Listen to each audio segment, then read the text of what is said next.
Quand tu seras fatigué, rappelle-toi, la chair n'est pas disposée, mais l'esprit toujours est disposé pour pouvoir parler, pour pouvoir engager un langage spirituel avec son Créateur.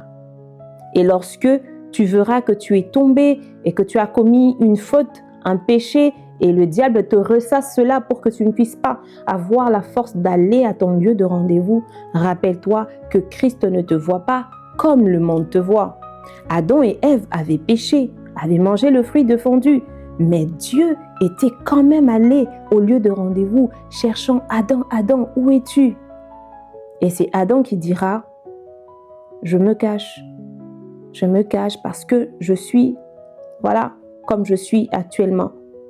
Mais même après avoir péché, on pourra noter que ce dernier avait pu tenir un temps de partage avec Dieu. C'était difficile parce que c'était l'Esprit qui l'a appelé dans la présence de Dieu.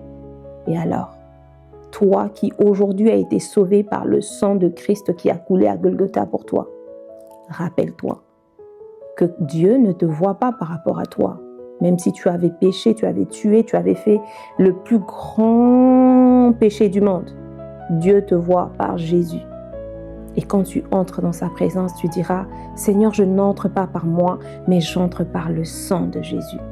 Et justifié. Et là, tu commences à engager ta conversation avec ton maître. Et dis-toi que Dieu est toujours super excité lorsque tu respectes tes temps de rendez-vous avec lui. Que Dieu te donne la force. Que le Créateur te donne la force. Et que tu te munisses de force et de courage afin de respecter tes temps de rendez-vous avec Dieu. Que Dieu te bénisse.